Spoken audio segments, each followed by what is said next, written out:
It was a quiet night at the hospital. Emergency lights cast a faint glow on the sterile walls, creating an atmosphere of stillness. Nurses and doctors working the night shift exchanged soft conversations as the occasional sound of footsteps echoed through the empty corridors. Tonight seemed uneventful until the automatic doors at the main entrance slowly slid open. Everyone assumed it was a patient entering, but instead, a German shepherd appeared. Its coat was matted with dry mud, and its deep eyes reflected both exhaustion and resolve. This was Max, a retired canine who had once served with distinction in the police force. Max moved cautiously but purposefully, carrying something in his jaws, a small bundle, carefully wrapped in an old cloth. The nurses exchanged stunned glances. One of them hesitated but eventually stepped forward, curiosity overcoming fear. As the bundle was gently unwrapped, it felt as though all the air had been sucked out of the room. Inside was a baby, tiny, frail, and struggling to breathe, its skin pale and its chest rising and falling irregularly. "Oh my God, it's a baby," a nurse gasped, her voice trembling with shock. Suddenly, the stillness of the night shattered as the emergency room burst into action. Nurses and doctors sprang into action, their hurried footsteps echoing through the halls. Equipment was quickly prepared as the medical team fought to stabilize the fragile infant, each second ticking away like an urgent countdown. No one in the emergency room could believe what they were seeing. A dog had walked into the hospital carrying a baby that was on the brink of death. Max stood still, silent and calm, showing no signs of fear or distress. His eyes, however, were filled with a desperate plea for help. The nurses and doctors, though experienced with countless emergencies, had never encountered anything like this before. "Quick, check his breathing and heart rate," one of the doctors instructed, snapping everyone into action. Another nurse knelt beside the bundle, her hands trembling as she carefully unwrapped the cloth. The baby's skin was icy cold to the touch, his tiny body covered in dirt, and his breathing was faint and irregular. "This child is severely dehydrated and malnourished," the lead doctor said gravely. "We need N4 now, we have to stabilize his respiration immediately." The heart monitor emitted a slow, weak beeping sound, signaling just how critical the situation was. A nurse quickly connected the baby to an oxygen supply, carefully adjusting the flow. Everyone worked in silence, the tension thick in the air as they raced to save the baby's life. As the medical team focused on the infant, one of the nurses couldn't help but keep glancing at Max. The German shepherd remained by the entrance, unmoving, his gaze fixed on the child as though waiting for a miracle. He didn't bark or growl, he simply watched, his eyes carrying an intelligence and urgency that felt almost human. "This is so strange. How did he know to bring the baby here?" the nurse murmured under her breath, her expression a mix of awe and disbelief. No one had an answer. All they knew was that Max had acted as if this was the most important mission of his life. The doctors worked tirelessly. One nurse adjusted the baby's oxygen levels while another checked his body temperature. "Still weak, but his vitals are starting to stabilize," someone reported quietly. The tension in the room eased slightly as the baby's condition began to show slight improvement. However, they all knew it was only the beginning.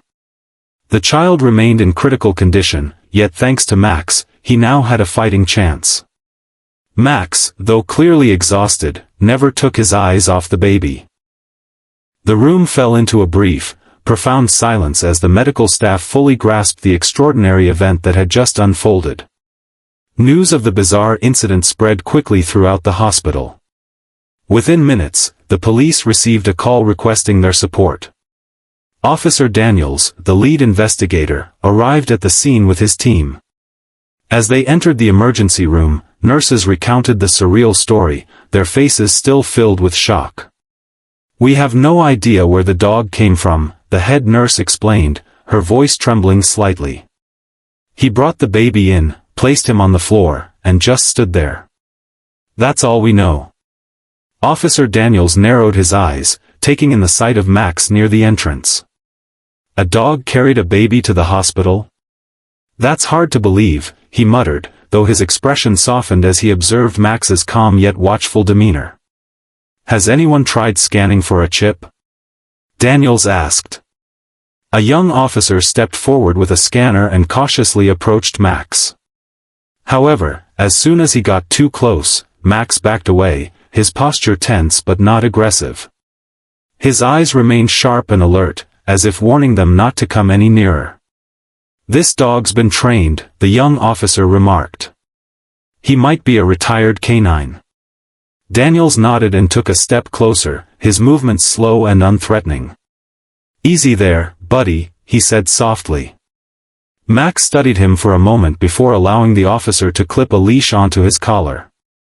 "Let's see where he came from," Daniels instructed, signaling for his team to follow. Max began to walk, his steps deliberate and steady, as though he knew exactly where he was going. The officers followed closely, the flashing lights from their patrol cars casting long shadows on the pavement. They moved through the city streets in silence, tension growing with each passing block. "Where's he taking us?" one officer murmured under his breath. Finally, Max stopped in front of an old, dilapidated house in a deserted part of town. The front door was ajar, as if someone had left in a hurry. Daniels frowned. "This is it," he said quietly. The officers exchanged wary glances before cautiously approaching the entrance. The smell of mold, stale air, and rotting food hit them as they stepped inside. Max led them through a cluttered living room and toward a small door at the back of the house. "Stay sharp," Daniels ordered, his voice low and tense. When they opened the door, they found a small, dimly lit room. In one corner stood an old, dusty crib. Around it were scattered signs of recent occupancy, an empty dog food bowl, a tattered blanket, and a few children's items strewn across the floor. Max slowly approached the crib and sniffed the spot where the baby had once been. "The baby was here," an officer whispered, his face hardening as he took in the scene. Exhausted, Max finally collapsed beside the crib, his body going limp as though he was allowing himself to rest for the first time. His mission was complete. The officers continued their search through the abandoned house, their flashlight beams cutting through layers of dust in every corner. The wooden floor groaned under their boots with each cautious step.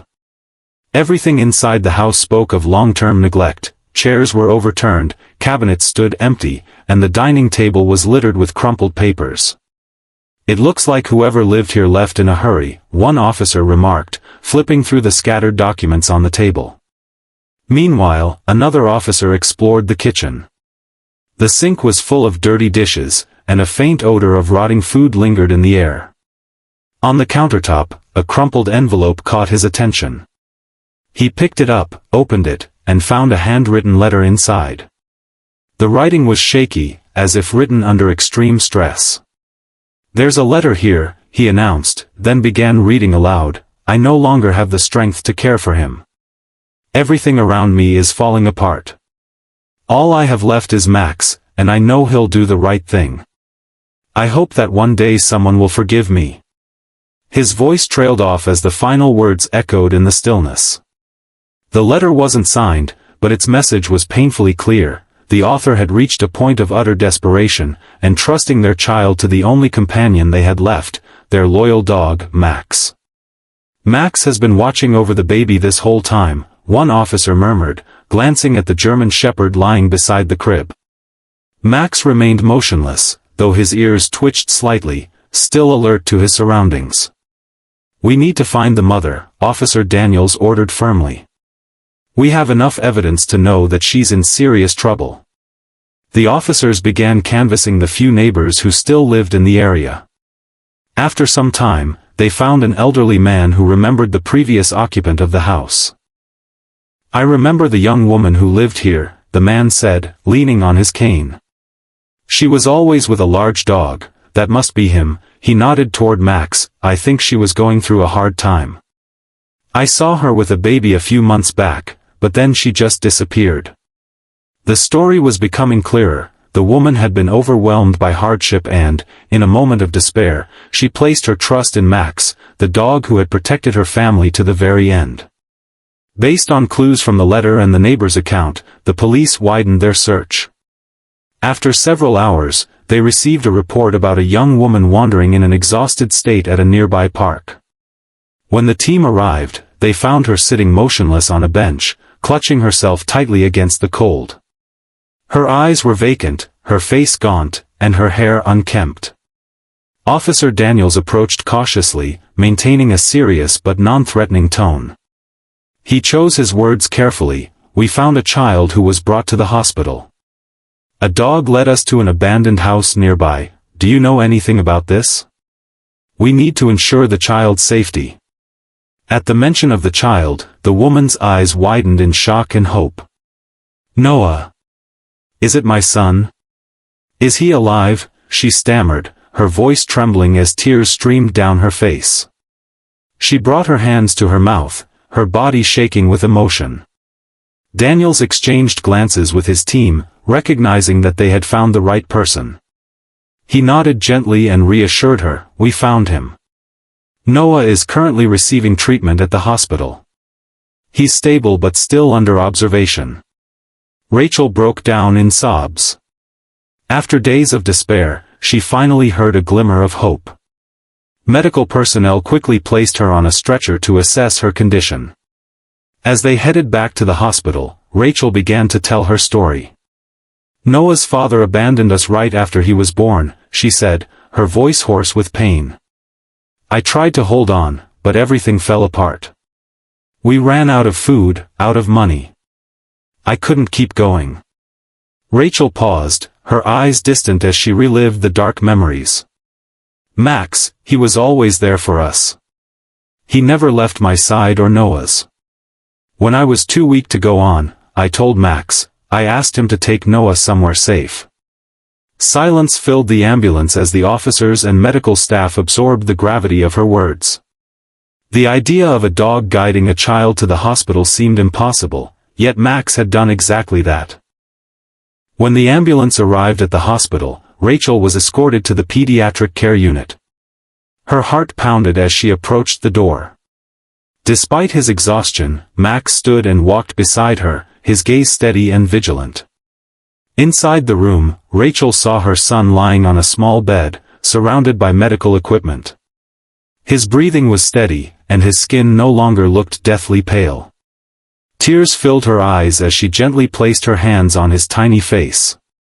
"Noah, my baby," she whispered, her voice cracking with emotion. Max stood silently at the doorway, watching over them with calm, observant eyes. Rachel turned to him, overwhelmed by gratitude. "Thank you, Max. You saved my son. You saved my family," she said softly, her voice trembling with emotion. The doctors and officers stood quietly, moved by the profound moment unfolding before them. Max was no ordinary dog, he was a protector, a silent hero who had fulfilled his mission with unwavering loyalty and love. Rachel was allowed to stay by Noah's side as doctors continued to monitor his condition. After several hours, Noah began to show clear signs of recovery. Though still weak, he started to respond faintly to his mother's familiar voice. Rachel gently held his tiny hand, her eyes filled with love and hope. Max lay near the doorway, his body still weary but his ears alert. The doctors and nurses who had witnessed the entire story couldn't hide their admiration for the loyal dog. One nurse smiled and gently patted Max's head, whispering, "You're a real hero. Thanks to you, this little boy is alive." Max wagged his tail slightly, as if he understood the heartfelt praise. Rachel looked at Max with deep gratitude. "You saved us, Max. I'll never forget what you've done," she said softly, her voice trembling with emotion. After a few days of treatment, the doctors confirmed that Noah was out of critical condition and steadily improving. Thanks to the dedicated care of the medical staff, the boy was slowly regaining his strength. Meanwhile, social workers at the hospital stepped in to help Rachel secure temporary housing and access essential support. The day of Rachel's discharge arrived on a bright, sunny morning. She held Noah in her arms, her face showing both exhaustion and renewed hope as she stepped through the hospital doors. Sunlight bathed her son's face. Noah opened his eyes wide in curiosity, gazing at his mother before giving her a small, gentle smile, the first one she had seen in days. Max walked beside them, his posture steady but alert, as though he still had a duty to protect them. Rachel stopped, bent down to stroke Max's head, and whispered, "We made it, Max. Thanks to you, we have a chance to start over." News of their emotional story had spread throughout the local community. When Rachel arrived at her new home, strangers showed up with small gifts for Noah, clothes, food, and toys. Some even offered job opportunities to Rachel, eager to help her rebuild her life. The first few days in their new home were challenging, but with the support of kind neighbors and Max's unwavering loyalty, Rachel knew she no longer had to face everything alone. She watched as Noah crawled across the floor, his bright, lively eyes full of wonder. "We made it through, Max," she said softly while stroking the dog's head. Max looked at her with his calm, wise eyes, as if to say he understood. Max's story was not just one of miraculous survival, it was a testament to love and loyalty that transcended all boundaries. Rachel, Noah, and Max's emotional journey had ended with a hopeful new beginning. But this story teaches us something even deeper: the power of loyalty, love, and sacrifice can change a family's destiny forever. If you found this story inspiring, we'd love to hear your thoughts.